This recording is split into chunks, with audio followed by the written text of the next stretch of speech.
ಇದೀಗ ನಮ್ಮ ಜೊತೆ ದೂರವಾಣಿ ಸಂಪರ್ಕದಲ್ಲಿದ್ದಾರೆ MLC ಭೋಜೇಗೌಡರು. ಅವರೊಂದಿಗೆ ಮಾತಾಡೋಣ. ಸರ್ ನಮಸ್ತೆ. ನಮಸ್ತೆ. ಸರ್, ಇದೀಗ ಸುದ್ದಿ ಎಲ್ರಿಗೂ ಕೂಡ ಹರಡ್ತಾ ಇದೆ, ನಿಮಗೂ ಕೂಡ ಗೊತ್ತಾಯ್ತು ಅನ್ಸುತ್ತೆ. ಇಲ್ಲ, ನಾನು ಈಗ ಜಸ್ಟ್ ಹಾಸ್ಪಿಟ್ಲಿಗೆ ಹೋಗಿದೆ, ಅಲ್ಲೇ ಇದ್ದೆ. ಹಾಸ್ಪಿಟ್ಲಿಗೆ ನಮ್ಮ ಕುಟುಂಬ ಸಮೇತ ನಾವು ಹೋಗಿದ್ದು. ಕುಮಾರಣ್ಣವರು ಇರೋದು ಪಕ್ಕದಲ್ಲಿ. ಮುಂಚೆ ನಾವು ನೋಡಿ ಒಂದು 5-10 ನಿಮಿಷ 15 ನಿಮಿಷ ಇರ್ಬೋದು. ಆಮೇಲೆ ಕಾರ್ಡಿಯಾಕ್ ಅರೆಸ್ಟ್ ಆಗಿದೆ. ತುಂಬ ಜೀವನ ದೇವರು ಅಂತ ಒಂದು ಸತಿಪತಿಗಳನ್ನ ಇನ್ನೊಂದು ಉದಾಹರಣೆ ಈ ನಾಡಿನಲ್ಲಿ ಸಿಕ್ಕೋದಿಲ್ಲ. ಎಸ್, ಹೌದು. 72 ವರ್ಷದ ಒಂದು ದಾಂಪತ್ಯ. ಬಹಳ ಅನ್ಯೋನ್ಯತೆ ಮತ್ತೆ ಎಲ್ಲಾ ವಿಚಾರದಲ್ಲೂ ಅವರ ಎಲ್ಲ ದೇವೇಗೌಡರ ಯಶಸ್ಸಿನ ಹಿಂದೆನೆ ಇದ್ರು. ಇವತ್ತು ಕೂಡ ದೇವೇಗೌಡರು ಅವ್ರು ಯಾವ ದೇವಸ್ಥಾನಗಳಿಗೆ ಹೋಗ್ಲಿ, ಬೇರೆ ಎಲ್ಲಿ ಹೋಗ್ಲಿ, ಧಾರ್ಮಿಕ ಚಿಂತನೆ ಬಗ್ಗೆ ಬಹಳ ಇತ್ತು ಅವ್ರಿಗೆ. ಪ್ರತಿ ದಿನ ಅವರು ಬೆಳಗ್ಗೆ ಎದ್ದು ದೇವರ ಪೂಜೆ ಮಾಡಿ, ತುಳಸಿ ಕಟ್ಟೆ ಪೂಜೆ ಮಾಡಿ ಎಲ್ಲ ಮುಗಿಸುವಾಗ ಮಧ್ಯಾಹ್ನ 1 ಗಂಟೆ ಆಗ್ತಾ ಇತ್ತು. ಒಂದು ಬೆಳಗಿನ ಉಪಹಾರ ಇದ್ರೆ ಉಂಟು, ಇಲ್ಲ ಮಧ್ಯಾಹ್ನ ಊಟ. ಇದು ಅವರ ಥ್ರೂಟ್ ಲೈಫ್ ಅಲ್ಲಿ ಇದನ್ನ ಮಾಡ್ಕೊಂಡು ಬರ್ತಾರೆ. ಹಾಗಾಗಿ ಮನೆಯವರೆಗೂ ಅವರು ಬಹಳ ಚೆನ್ನಾಗಿ ಇದ್ರು. 1 ವರ್ಷದ ಚಿಕಿತ್ಸೆಗೆ ಸ್ವಲ್ಪ ಇಲ್ಲಿಲ್ತು, ವಯಸ್ಸಾದ ವಯಸ್ಸು. ಹಾಗಾಗಿ ಇವತ್ತು ಈ ಕುಟುಂಬಕ್ಕೆ ಇಡೀ ನಮ್ಮೆಲ್ಲರಿಗೂ ಬಹಳ ನಷ್ಟ ಆಗಿದೆ. ಅವರ ದಾಂಪತ್ಯ ಜೀವನ ಇನ್ನು ನಮ್ಮೆಲ್ಲರಿಗೂ ಮಾದರಿ. ಎಸ್, ಹೌದು ಸರ್. ಸರ್, ಈಗಲೂ ಕೂಡ ಅಂದ್ರೆ ಈ 80 ವಯಸ್ಸಲ್ಲೂ 85 ವಯಸ್ಸಲ್ಲೂ ಕೂಡ ಕುಟುಂಬವನ್ನ ಒಟ್ಟಿಗೆ ತಗೊಂಡು ಹೋಗ್ತಾ ಇದ್ರು. ಎಲ್ಲ ಮಕ್ಕಳನ್ನು, ಮೊಮ್ಮಕ್ಕಳು ಬಂದಂತ ಅತಿಥಿ ಸತ್ಕಾರದಲ್ಲಿ ನಂಬರ್ 1 ಅದು. ನಾವು ಅತಿಥಿ ಸತ್ಕಾರನ, ಹಾಸ್ಪಿಟಾಲಿಟಿ ಅನ್ನೋದನ್ನ ಆ ಕುಟುಂಬದಲ್ಲಿ, ಅದರಲ್ಲೂ ಚೆನ್ನಮ್ಮನವ್ರ ಹತ್ರ ಎಲ್ಲ ಹೆಣ್ಮಕ್ಳು ಕಲಿಬೇಕು. ಬೇರೆ ಮತ್ತೊಂದು ಉದಾಹರಣೆ ಇಲ್ಲ.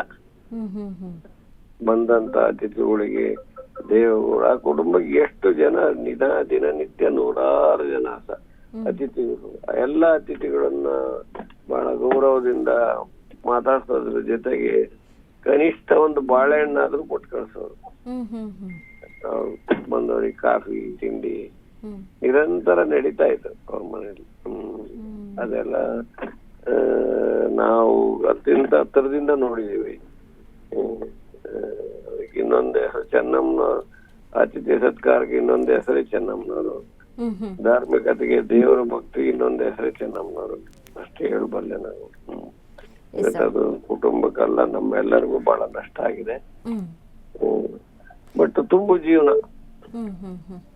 ಜೀವನ ಕಳೆದ್ರು.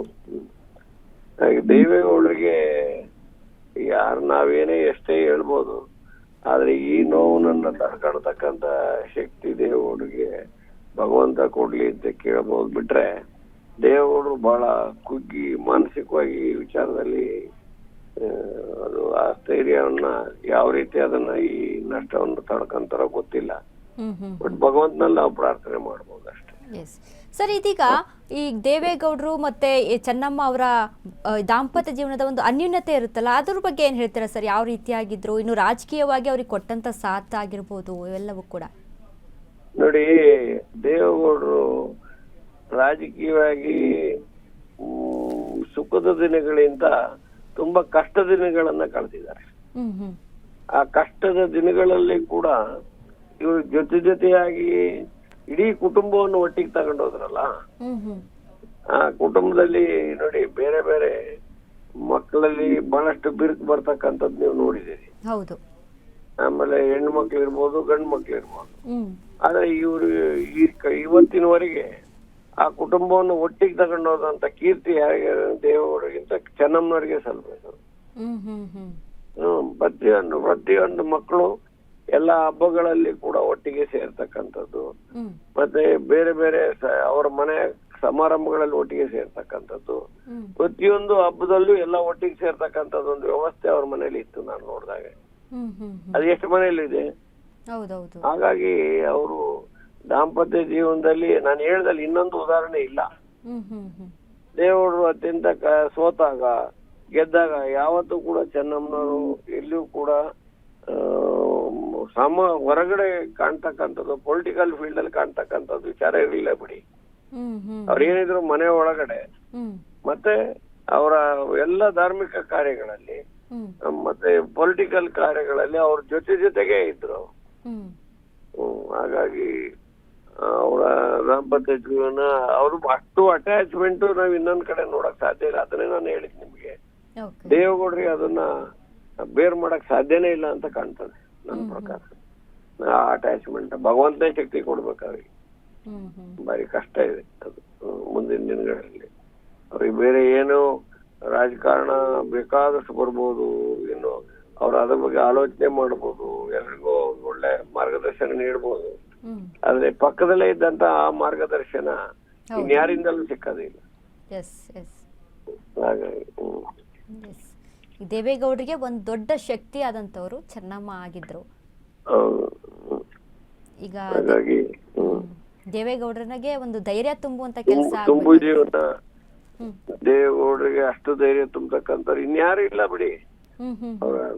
ಅಷ್ಟು ಅವರು ಎಲ್ಲಾ ವಿಚಾರದಲ್ಲೂ ಅವ್ರ ಅತ್ಯಂತ ಕರಾಳ ದಿನಗಳಲ್ಲೂ ಕೂಡ ಅವ್ರ ಜೊತೆನಲ್ಲಿ ಅವರಿಗೆ ಧೈರ್ಯ ತುಂಬಿ ತಗೊಂಡೋಗಿದ್ದಕ್ಕೆ ಇವತ್ತು ಆ ಮಟ್ಟಕ್ಕೆ ದೇವೇಗೌಡರು ರಾಜಕಾರಣ ಬಂದಿತ್ತು. ಎಲ್ಲದಕ್ಕಿಂತ ಹೆಚ್ಚಾಗಿ ನೋಡಿ, ನೀವ್ ಏನ್ ಮಾಡ್ಕಾರೋ ನಾವು ರಾಜಕೀಯ ಮಾಡ್ಬೋದು, ಇನ್ನೊಂದ್ ಮಾಡ್ಬೋದು, ಬೇರೆ ಬೇರೆ ಏನ್ ಬೇಕಾದ್ರೂ ಮಾಡ್ಬೋದು. ಆ ಕುಟುಂಬವನ್ನು ಒಟ್ಟಿಗೆ ತಗೊಂಡೋಗ್ತಕ್ಕಂತ ಶಕ್ತಿ ಎಲ್ಲ ಕುಟುಂಬಗಳಲ್ಲಿ ಎಲ್ಲಿದೆ? ಅದು ಬಹಳ ದೊಡ್ಡ ವಿಚಾರ. ಅದು ಹಾಗಾಗಿ ನಾನು ಹೇಳಿದ್ವಿ, ರೋಲ್ ಮಾಡು ಇನ್ನೊಬ್ಬರಿಗೆ. ಸಂಸಾರ ಅಂದ್ರೆ ಏನು, ಒಟ್ಟು ಕುಟುಂಬ ಅಂದ್ರೆ ಏನು ಅನ್ನೋದಕ್ಕೆ ಇವರೇ ರೋಲ್ ಮಾಡ್ಲು. ಭಗವಂತ ದೇವರಿಗೆ ಆ ಶಕ್ತಿ ನೀಡ್ಲಿ ಅಂತ ನಾವು ಪ್ರಾರ್ಥನೆ ಮಾಡ್ಬೋದು ಅಷ್ಟೇ. Thank you madam. Thank you sir. Thank you. Ashwavega ಜೊತೆ ಮಾತನಾಡಿದ್ವಿ.